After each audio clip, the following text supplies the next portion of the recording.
લાલપુરમાં 22 લાખની લોન છેતરપિંડીનો આક્ષેપ, પોલીસ તપાસ શરૂ. થરાદ તાલુકાના લાલપુર ગામમાં એક ચોંકાવનારો મામલો સામે આવ્યો છે. આક્ષેપ મુજબ વૃદ્ધ મહિલાના મકાનના ફોટા અને દસ્તાવેજોનો ઉપયોગ કરીને આશરે 22 લાખ રૂપિયાની લોન લેવામાં આવી હોવાનું જણાવાયું છે.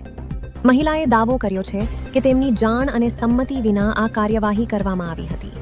મહિલાએ સંબંધિત ફાઇનાન્સ કંપની અને જવાબદાર વ્યક્તિઓ સામે કડક કાર્યવાહી કરવાની માંગ કરી છે. મામલો પોલીસ સુધી પહોંચતા પોલીસે દસ્તાવેજોની તપાસ શરૂ કરી છે. હાલ તપાસ ચાલી રહી હોવાથી અધિકૃત હકીકત તપાસ પૂર્ણ થયા બાદ જ સ્પષ્ટ થશે. ઓકે, બોલો બાપુ. મારું ગામ લાલપર, મારું નામ રતનભાઈ બદબરી. 2022માં ગુજરાતી ભેમાદી પડદા પર રહેવાસી ગામ લાલપરના કોઈ આવ્યા અને એને કીધું કે બાપથી બારે આવું મકાન બનાવવું છે, બહુ ફૂટા પાડો. તો કીધું પાડો ભાઈ. એણે ફૂટા પાડ્યા અને પોળવી મારો ઉઘાડો ફૂટું પાડ્યું, ફાળિયા પકડી દઉં. અને એણે બેંકમાંથી ફાયદેશમાંથી તરાજથી રૂપિયા 20 લાખ લોન ઉપાડી અને એણે હપ્તા દાપર્યા. એટલે આ 2026માં મારે અહીંયા નોટિસ મારી અને બેંકવાળે અહીં મને ધબકાયો કે ઘરભાઈ તમારું વેચાઈ ગયું છે, માથે ભૂદરા ભાઈ લોન લીધી છે. એમ કરીને જતા રહ્યા. થોડા દાડા ચા અને બીજા સાહેબ આવ્યા, દરબાર સાહેબ છે. એ આવ્યા, એ કોઈ અમને બોલ્યા કર્યા કોઈ હતા ને.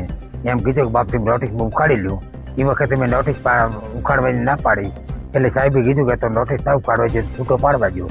સાહેબ ફૂટો પાડી અને દરબાર ગયા. દરબાર કોઈ શબ્દ બોલ્યા કર્યા ને. થોડા દાડા ચા અને એક ભાઈ ભોરલનો એક ભાઈ આવ્યો. એને આવી અને 2 દાડા પહેલાં બારે અહીંયા આવ્યો, ટાળિયામાં અહીં બેઠો. અને કીધું કે બાપથી પમદાડે પાલનપુરની પોલીસ આવવાની છે, પોલીસનો કાફલો આવશે, તમને હેરાન કરશે, એટલે તમે પૈસા ભરાઈ દેજો. એ ભાઈને મેં ચા પાણી બધું જમું, પણ એ કોઈ લાઈ બોલ્યો નહીં. અને ખૂબ પ્રેમથી વાત કરી અને કે બાપથી હું અડો ભરો છું, કાલ તમે કોશિશ કરી પૈસા ભરાઈ દીધું, નકર પમદાડે પાલનપુરની પોલીસ આવશે, તમારે હેરાન કરશે. એટલે મેં એ લોકોને જાણ કરી કે ભાઈ પૈસા ભરી દીધું એટલે પાલનપુરથી કાલ પોલીસ આવવાની. તો એ લોકોએ કીધું પર ભૂદરી જાણે કે અમે ભરી જઈએ છીએ, તો અમે બેઠા હતા. તમે ખેતરમાં બેઠા કીધું મને પોલીસ હેરાન કરે. એટલે પરમદાડે થયું એટલે 2 ગાડી આવી. ઢાળિયામાં બેઠો અને મેં કાગળ એને વાવડ્યા. એટલે 2 જણા જતા રહ્યા. એ કોઈ બોલ્યા ચાલ્યા નહીં. શું બાપુ પોલીસ વાળા હતા કે બેંક વાળા હતા? એ એમ્બેલ ચૌધરી એક જ જોડ્યું ભાઈ. એટલે પછી એ ભાઈ વધારે તોણ કરવા મળ્યું અને અડધી કલાક મને હેરાન કર્યું. ઘર ખાલી કરો ને પૈસા ભરો. પૈસા ભાઈ પાલટી ભરવાનું કહે છે. અને પાલટી પછી અહીંયા બેઠો તો ફોન કર્યો એટલે 9 લાખ રૂપિયા લઈને આવી ગઈ. 12 લાખ ભરવાના, બીજા ટક કર્યા હતા. લઈને આવ્યો. તમને ખબર હતી કે મારે નામે આ લોન કરે છે એવું ખબર છે? ના, કોઈ ખબર નહીં. મને કીધું કે મારે હું મકાન બનાવું, હું ફૂટા પાડું કે પાડો. અને મારું કોઈ કાગળ નથી, મારી કોઈ સહી નથી, મારું કોઈ આધાર કાર્ડ નથી, મારા ઘરના ઘરવાળાની પાવતી નથી, મારો કોઈ પણ આકરણી કોઈ મારી નથી. તો આ લોકોએ લોન તો તમારા મકાન ઉપર લીધી? હા, મારા મકાન ઉપર સીલ માર્યો એટલે મારા મકાન ઉપર ગણાય. એ લોકોના શું અને બોધો પાડ્યો એના ખેતર ઉપર, સીલ માર્યો મારા મકાન ઉપર. શું નામ છે એ લોકોના? એ લોકોના નામ શું છે? ભૂદરા ભેમા પ્રજાપતિ, ગામ લાલપુર.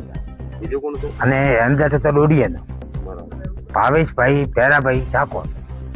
પછી ગામના ભેળા છે, ભાવેશભાઈને બોલાયો. 2 મહિને પછી આ પાલનપુરની પોલીસ આવી એના પછી. એટલે પછી એને કીધું કે ભાઈ આ તલાટી તમે ભેળા છે. તલાટી કીધું કે મેં કોઈ તમારું સાબુત આલી નથી. તલાટી પણ થઈ આવી ગયો કે 5-15 જો મારા કાગળ નાખડાય તો સસ્પેન્ડ ને પાત્ર, જેલના પાત્ર. અને હાથી બધી કાગળ બનાવી ડુપ્લિકેટ અને આવી રીત તો કરી અને આની સહી સિક્કા કે કોઈ અમારી વસ્તુ સિવાય પૈસા 2 લાખ રૂપિયા પડી.